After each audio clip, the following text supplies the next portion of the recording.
अत्यंत दोषयुक्त व्यक्ति में भी प्रेम का भाव उत्पन्न होने लग जाए, दया की भावना आने लग जाए, करुणा की भावना आने लग जाए। आया तब क्या हुआ, बोले परम सुख सानी, इतने सुख में आ गई हैं कीर्ति मैया। कहत मृदु वाणी, अपनी मीठी वाणी से क्या कह रही हैं, अपनी सखियों से कह रही हैं कि अरे मुझे तो भरोसा है कि मेरे गर्भ में लाला नहीं लाली है, लली उर आनी, मेरे मेरे मेरे उदर में लाली ही है, मुकु ऐसो आभास है रहो है।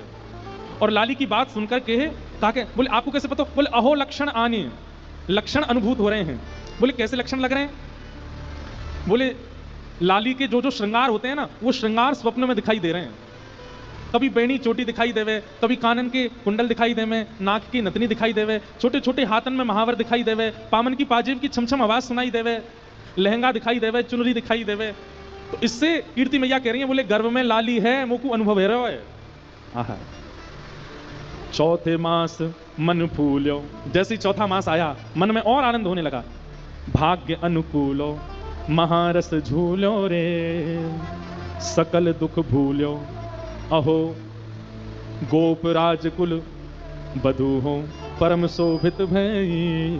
आहा, चौथा महीना जैसे ही लगा तो फिर कीर्ति मैया की स्थिति कैसी है, बोले महारस झूले हो। अभी तक तो सुख भर रहा था, आनंद भर रहा था, अब तो जैसे मानो महारस में झोंटा ले रही हूं। व्यक्ति को जब सुख मिलना प्रारंभ होता है तो कुछ दिन तक उस सुख की अनुभूति होती है, लेकिन बार बार उस सुख की अनुभूति हो और फिर उसी सुख में सो रहे हैं तो सुख, हंस रहे हैं तो सुख, बैठे हैं तो सुख, चल रहे हैं तो सुख, मतलब प्रत्येक क्षण दिन भर का सुखमय हो गया, आनंदमय हो गया। इसको कहते हैं रस में झूले हो। पूरे दिन में हम लोगों को कभी कभी सुख का अनुभव होता है, लेकिन सुबह से लेकर रात्रि तक, फिर रात्रि से फिर सुबह तक सुख ही सुख का अनुभव होता है। उसको कह रहे हैं सुख में झूले हो, महारस में झूले हो। कीर्ति मैया को कैसा अनुभव हो रहा है, बोले हर क्षण सुख का अनुभव हो रहा है, महारस झूले हो। और फिर क्या करिए, बोले सकल दुख भूले हो। जब सब लोग इधर देखो, इधर देखो, यहां पे इतना सुंदर भाव चल रहा है, कहां देख रहे हो।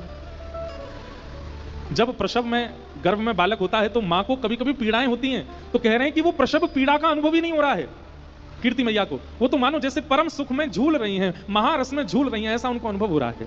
आहा, और फिर पांचों मास जब आन्यो, पांचवा महीना प्रारंभ हुआ कीर्ति मैया का।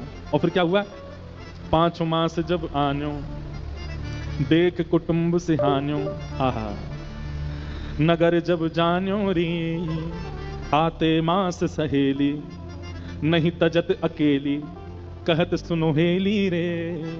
सातवां महीना जैसे ही आया तो शाम को सखियां जब सेवा करके जाने लगती हैं तो कीर्ति मैया कहती हैं, नहीं तजो अकेली, अब अकेली मत छोड़ो, मेरे पास ही रहो। भैया कछु पता होना है कब कौन सी खबर आ जाए, कब कौन सी, मतलब कीर्ति मैया को इतना उन्माद है हृदय में कि मैं कहीं जल पीवे के काजे भी उठूं तो मुंह को श्रम हो, वह श्रम से मेरे गर्भ में जो लाली है वाकू कहीं श्रम नहीं है जाए। इसलिए सखियों को कह रही है, अपने सब सामग्री लेके मेरे घर ही आ जाओ, मुंह को छोड़ के अकेले मत जाओ, यहीं मेरे संग ही रहो। सात मास सहेली, नहीं तजत अकेली, कहत सुनोहेली रे, रहो संग भेली। सबको संग रहने के लिए कहते हैं, अहो भांति भांति समझाए गर्व रक्षा करी। गर्भ के बालक को जिससे सुख हो वो सब कर रही है कीर्ति मैया, अति आनंद में है। आहा, आठे मास द्विज आए, आठवां महीना जैसे हुआ ब्राह्मण जन सब घर आए, बोले पठाए, और सबने कीर्ति मैया को घेर करके सुंदर सुंदर प्रवचन किए, सुंदर सुंदर वेद मंत्र सुनाए, सुंदर सुंदर स्तुतियां सुनाई, ठाकुर जी की लीला कथाएं सुनाई, और कीर्ति मैया बैठ करके प्रमोद मन से श्रवण कर रही हैं। आहा, आठे मास द्विज आए, बोले पठाए, न्योत जिमाए रे। फिर उन ब्राह्मणों को सबने भोजन कराया और उनको बढ़िया दक्षिणा प्रदान करी।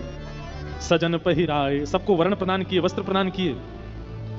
सजन पहिराए, अहो बोले सजन सो, बोल सोई प्रभु कीजिए। और ब्राह्मण देवता जाते जाते श्री वृषभानु जी से क्या कह के गए, बोले आज तक तो इन्होंने आपकी आज्ञा मानी होगी, लेकिन अब आप इनकी आज्ञा मानिएगा, ये जो कहें वही करिएगा। और श्री वृषभानु जी बड़े आनंद में हामी भरते हैं कि हाँ ठीक, अब से ये जो कहेंगे वो हम करेंगे। इस प्रकार आठवां महीना निकला। अब नवे मास गोप बाला, नौवां महीना प्रारंभ हुआ। नवे मास गोप बाला, कहे बचन रसाला, अजु कीरत कृपाला जी, बूझत एह काला, अहो कब हुए है वह धूम सु मंगल गाई है। नौवां महीना जैसे प्रारंभ हुआ, आहा, कीर्ति मैया से अब सब आकर के कहते हैं कि मैया अब तो कोई भी क्षण, कोई भी घड़ी, कोई भी समय शुभ संकेत आ सके, लाली को जन्म है सके। इस प्रकार 9 महीने निकले और 9 महीने पूर्ण होते ही पूजे हैं 10 मास, 9 महीना पूर्ण हो गए, 10वां महीना प्रारंभ हुआ।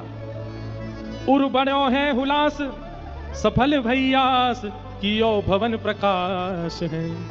यहां वर्णन करते हैं कि 9वां महीने की अंतिम रात्रि, 9वें महीने की अंतिम रात्रि थी और श्री कीर्ति मैया और वृषभानु जी दोनों सोए हैं।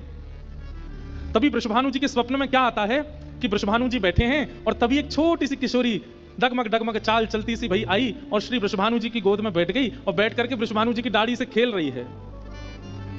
और ठीक उसी समय कीर्ति मैया को भी स्वप्न आया। और कीर्ति मैया को क्या स्वप्न आया कि एक नन्ही सी किशोरी, सुंदर गौर वर्ण स्वरूप है, वो आई है और आकर के गोद में बैठ करके मानो कीर्ति मैया की छाती टटोल रही है और मानो कह रही है कि मुंह को दूध पिलाओ। और तुरंत कीर्ति मैया अपना पयोधर जैसे ही मुख में देती हैं, नेत्रों से अश्रुपात होने लग जाता है। ऐसा कोमल अंग, ऐसा सुंदर स्वरूप, नेक्सी सी लाली गोद में बैठ करके दुग्ध पान कर रही है। और अचानक ही दोनों की निद्रा खुली। और जैसे ही दोनों की निद्रा खुली, वृषभानु जी कीर्ति मैया से पूछा कहां गए हो? कीर्ति मैया वृषभानु जी से पूछा कहां गए हो? अरे मैं तुमसे पूछ रही हूँ कहां गए हो? बोले मैं हूं तुमसे पूछ रहा हूं कहां गए हो? कीर्ति मैया बोली मैंने तो एक सपना देखो। वृषभानु जी बोली अरे मेहर मैंने भी एक सपना देखो, तुम पहले बताओ तुमने कहा सपने में देखो? तब वृषभानु जी बताते मैंने तो सपने में देखो एक नेक्सी सी लाली गोद में आके मेरी दाढ़ी पे खेल रही है। कीर्ति मैया के नेत्र सजल है गए, बोले मुझे भी यही सपना आया कि एक लाली मेरी गोद में बैठ करके मेरे पयोधर पी रही है। और ये दोनों के मध्य में चर्चा चली रही थी कि अचानक से श्री कीर्ति मैया को प्रसव पीड़ा प्रारंभ हुई। और जैसे ही प्रसव पीड़ा प्रारंभ हुई, वृषभानु जी दौड़े दौड़े गए, चिंता में भर गए हैं, पसीने से आ रहे हैं और दौड़े दौड़े सखियों के पास गए, दाई अम्मा के पास गए, बोले जल्दी चलो, अरे पीड़ा हो रही है कीर्ति मैया को। सब दौड़ करके गए, भीतर जाकर के देखो, भीतर से किवाड़ बंद कर ली है, सब सखियां चारों ओर खड़ी हैं, किसी प्रयास से नहीं, बिना प्रयास के ही, बिना किसी के सहयोग के ही। जैसे ही ब्रह्म बेला का समय होने लगा, सूर्य उदय की स्थिति होने लगी, अष्टमी तिथि प्रारंभ हो गई है। और जैसे ही सूर्य उदय की बेला प्रारंभ हुई, उसी समय अपने आप सहनाइयों की आवाज आने लगी, अपने आप सारंगियां बजने लगी, अपने आप ढोल डुमडुमियां बजने लगे। वृषभानु जी बोले मैं कक्ष के बाहर खड़ा हूं, कीर्ति मैया भीतर हैं, सब सखियां घेर के खड़ी हैं, अभी तक कोई समाचार आया नहीं और ये डुमडुमियां बज रही हैं, ये सहनाइयां बज रही हैं, ये सारंगियां बज रही हैं, मंगल गीत कौन बजा रहा है?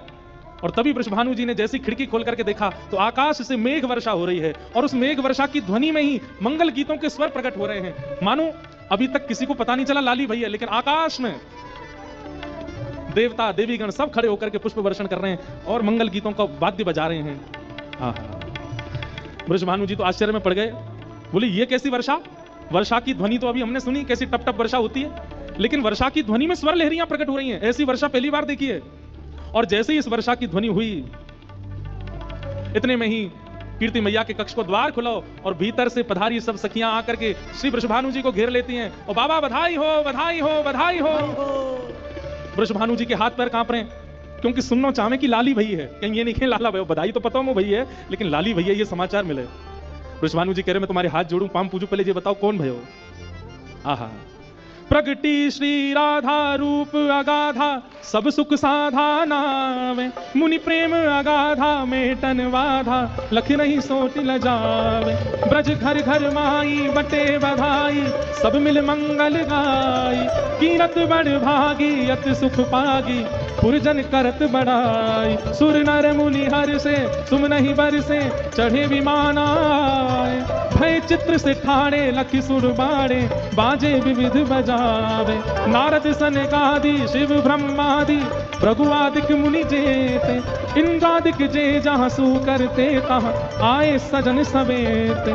शिव मिल कर जोरे करत निहोरे, जय जय भानु दुलारी, जय कीर्ति कुमारी, जय हरि प्यारी, जय जय सुखदाकारी, जय नित्य किशोरी प्रिय चित चोरी, यह विनती सुन लीजय। ब्रजवास ही दीजय, ब्रज रस पीवे, चरण शहन गह लीजय। कर जोर मनाऊं यह वर पाऊं, दंपति यश नित गाऊं, पद कमल सुतोरा मधुमुष मोरा, मन नित जहां बसाऊं। एही भांति सकल सुर स्तुति करके, निश निश धाम सिधारे, नंदादिक आए अति हर्षाए, सब मिल कंठ लगाए। सब ही जन गावे सब ही बजावे, सब ही दहिले भाजे, बरसाने आए विधिन सहाय, जय जयकार करावे, जय जयकार करावे, जय जयकार करावे। बोल वृषभानु दुलारी की ऐसी जय बोल करके सब किरकिरो कर दियो आपने। बोल वृषभानु दुलारी की।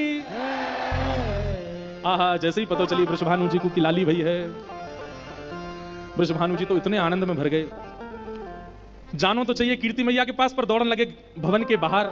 सखियां दौड़ के बोली, कहां हो, कहां को जा रहे हो? अरे भवन उधर नहीं है, इधर है। तो वृषभानु जी बोले, मुझको पता नहीं चल रही है, ऐसा लग रहा है कि कमरा बदल गए हैं, खिड़की बदल गई है, कचू है रहे हो भीतर से। अरे सखियों, मेरी स्थिति नहीं है भीतर जावे की, तुम आओ, मुझको पकड़ के ले चलो। और सब सखियां मानो जैसे कोई बहू को पकड़ के ले जाती है, ऐसे वृषभानु जी को पकड़ के भीतर लाए हैं। और तभी देखिए, आहा, कीर्ति मैया के बगल में ऐसी मानो जैसे कमल दल खिल गया हो, कमल किसी कली खिल गई हो, ऐसी किशोरी जी का सुंदर स्वरूप विराजमान। आज अपने भाग्य की सराहना श्री वृषभानु जी नहीं कर रहे हैं, देवता भाग्य की सराहना कर रहे हैं वृषभानु जी के। ऐसे आनंद में भर गए, हृदय से लगा करके नेत्र सजल हो गए। बंधुओं, एक बात कहें, लाला जन्म होता है ना तो घर में उत्सव होता है, पर जब लाली जन्म लेती है ना तो माता पिता के नेत्र सजल हो जाते हैं, नेत्र करुणा से भराते हैं, भाव से भराते हैं। और एक बात और कहते हैं हम, लाला जन्म लेता है ना तो पिताजी माताजी बड़े खुश होते हैं, चलो हमारे भाग्य का दीपक हुआ। लेकिन लाली जब जन्म लेती है ना, तब पिता को माता को अपना कर्तव्य समझ में आने लग जाता है। हम तो भैया देखो, हमारा तो आप लोग अनुभवी बैठे हो, पर पुत्र का जन्म देना भले ही सुख देता हो, पर लाली का जन्म देना कहीं ना कहीं आनंद देता है। पिता को ऐसा लगने लगता है कि अब मेरा जीवन किसी के लिए है। पुत्र को देख करके तो ये लगता है कि चलो इसका जीवन होगा, पर पुत्री को देख करके पिता को लगता है कि मेरा जीवन किसी के लिए है, मुझे अब व्यवस्थित जीना है, इसके लिए जीना है, इसके लिए करना है। कहीं ना कहीं अगर पिता, पहला जन्म उसके घर में पुत्री का होता है, वो पिता संभला रहेगा जीवन भर, क्योंकि कहीं ना कहीं पुत्री जन्म लेकर के पिता को समझा देती है कि आपका जीवन ऐशो आराम सुख संपत्ति भोगने के लिए नहीं है, अब थोड़ा व्यवस्थित हो जाइए, थोड़ा समझदारी से जिए, हम आपके घर में आई हैं। वृषभानु जी आनंद में भर गए, आहा, गोद में ले लिया। लेकिन वृषभानु जी बहुत देर तक बैठे रहे। कीर्ति मैया बोली, कहां भयो? अरे मैं इतनी देर तक आपको लेके बैठूं जी, अपनी आंख का क्यों ना खोल रही है, ये अपनी आंख का क्यों ना खोल रही है? कीर्ति मैया बोली, अभी जन्मी है, श्रम भयो है, थोड़ी देर आराम करेगी, फिर खोल लेगी। वृषभानु जी बोले, ठीक है, तो मैं अब जाऊं, व्यवस्था करूं, वैदिक मंत्रन के काज, ब्राह्मणन को बुलाऊं, गौ सेवा करेंगे, गौ पूजन करेंगे, आराधन करेंगे, सब व्यवस्था। लेकिन जैसे ही लाली आंख खोले, मुझको बुलवा लियो। कीर्ति मैया बोली, हाँ चले जाओ। वृषभानु जी बाहर गए, अटारी पर जाकर के पूरे बरसाने को खबर दे दी, भैया बधाई हो, आप सबन के आशीर्वाद सो और सब जनन की कृपा सो हमारे घर लाली को जन्म भयो है। आहा, सब लोग आनंद में भर गए, सब लोग झूमन लगे, आनंद में भर करके